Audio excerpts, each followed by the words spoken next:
Welcome to day 27 of the course in Mastery.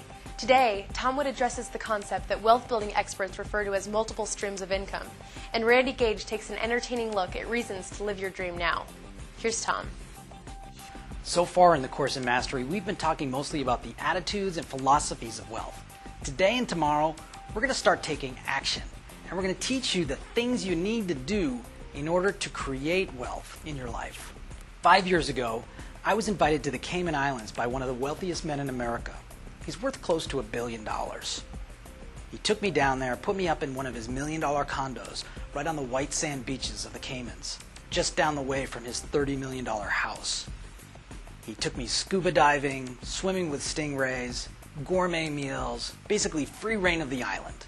One afternoon in that week when I was in paradise, he sat down and taught me how he created wealth, how he created the massive wealth that he had.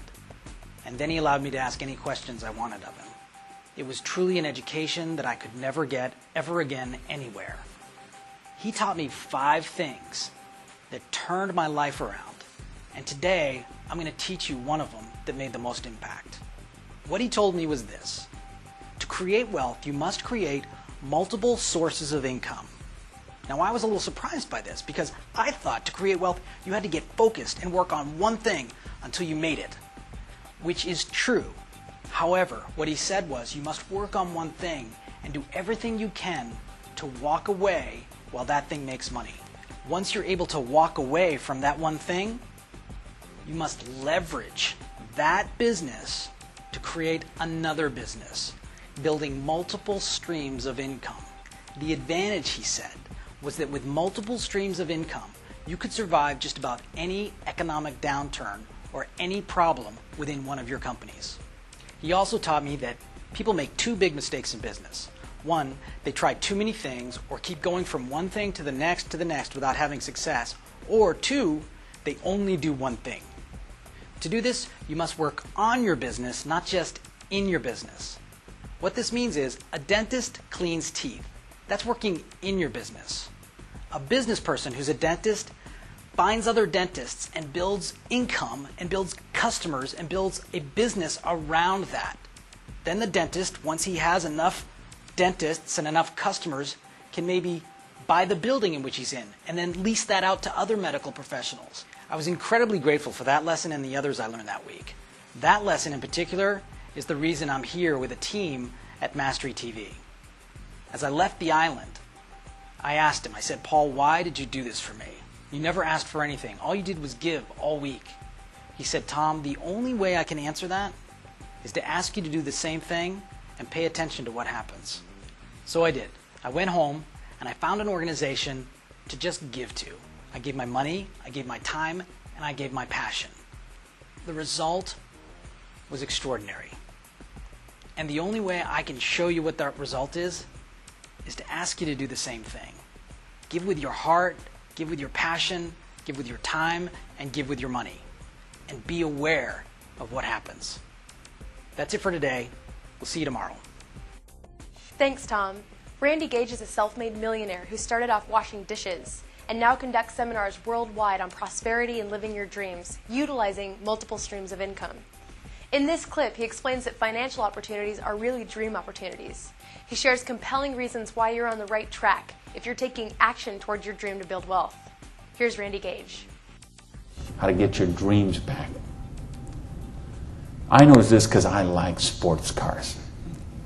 Some of you all know me. I got a car thing going on.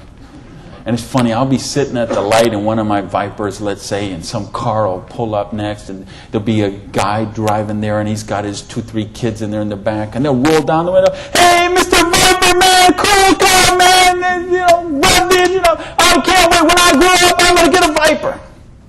And kids say that to me all the time.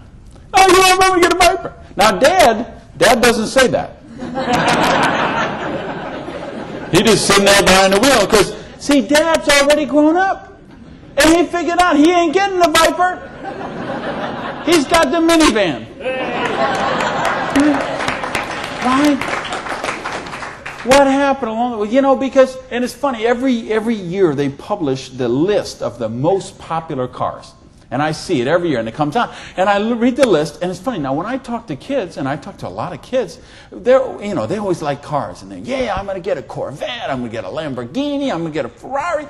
And then when they publish this list of the best-selling cars, it's Toyota Camrys and Holdens and Mercurys and Ford Escorts and Geo Metros, the broke-mobiles. Right? These are all cars they make for broke people. You see that? Like the Holdens you got here. And the Toyotas we got there, and the Chevys we got there, and the Buicks we got there. They make those things for broke people. Now, how come when I see the list of the top 10 things, I don't see Ferraris and Lamborghinis and Rolls Royce and Jaguar and Bentley? Because they gave up on their dreams. They said, well, this is the car we got. There's room for the car seat in the back, and we can afford the payments. And they settle for a car. And they settle for a house. And they settle for a job. And they settle for a life of quiet desperation. When they could be living a life of joy, challenge, growth, adventure, and prosperity. That's what tonight's about. I want you to think about, really, here's the challenge I would give you. I want you to think of 5 things you would do, have, or become if money was no object. I mean, really think about this, okay? You don't have to write it down. I just want you to think about it. But think about, if you had Bill Gates' kind of money, if you had Larry Ellison's kind of money, if you were one of these .com billionaires, would you be driving the car you're driving right now that you got here today in? How many people, tell the truth now, if money was no object, how many people would have a different car in the parking lot tonight? Okay. Now, if money was absolutely no object, you had 30, 40, 50, 60 billion dollars, how many people would have a different roof over their head when they went home tonight? How many people have a better wardrobe? Ladies, how many of you would have bigger closets? Right? Yeah. So this tells me something. This tells me you do have dreams. And you want to live them, or you wouldn't be sitting here tonight. See, most of Australia tonight, most of New Zealand tonight, most of the United States, UK, everywhere where they're watching this video, most people aren't gathered like this. Most people are sitting on a recliner, rubbing the hair off the back of their head, drinking rancid fermented hops, watching the Idiot Box. 6 hours a day. And this is their life. Monday morning, 6:30. The alarm clock goes off. And they hit the snooze bar. If I could just get 15 more minutes. And they wait 15 more minutes. And they hit the snooze bar again. And they get 10 more. And then they got to get up. And they rush in the shower. And they jump in the car. And they buy their breakfast through a drive-through somewhere. And then they go to a job they don't like or actually hate. 85% of them, a job they don't like or actually hate, and they get through Monday till 5 o'clock or 5:30 or 6 o'clock, and then they go out and they face the traffic going home. They probably get drive-through dinner somewhere, dinner in a bucket to take home to the kids, get in front of the Idiot Box and sit there in a coma till they fall asleep, or they crawl into bed. Until Tuesday morning, 6:30, it starts all over again. Wednesday, hump day. Thursday, we're almost there. Thank goodness it's Friday. Because you know what Friday means, right? Because Friday means somewhere near the end of the day, the boss is going to say, hey, here, boy. You're going to get out that little paycheck. And they're going to get that paycheck. And for one brief moment in time, it's going to feel like it's theirs. But we know it isn't theirs, is it? Because they got all those little window envelopes from the credit card company just waiting for them. And that money is spent long before it ever got there. But for this one brief moment in time, it feels like theirs. So I don't know what they do here in Sydney, but I know what they do in the States. They go out to Pizza Hut. All right? So it's off to Pizza Hut for a deep dish, meat lovers, extra cheese, extra meat, but, Diet Pepsi because I'm trying to hold my weight, And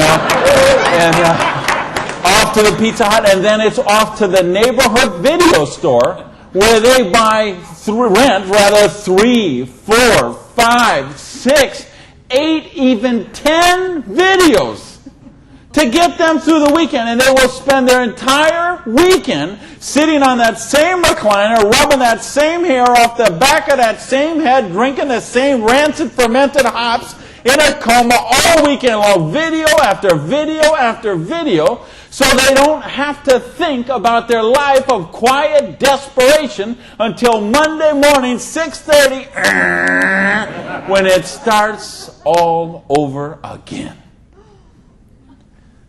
This is life for a lot of people. This is life for millions of people. They're missing out on the real life. They're missing out on the real joy. And I don't want that for you. I didn't come 12,000 miles here to tell you what you want to hear. I came to tell you what I think you need to hear. That's it for today. Tomorrow we're going to address how to know what to do with an opportunity when it presents itself. See you tomorrow.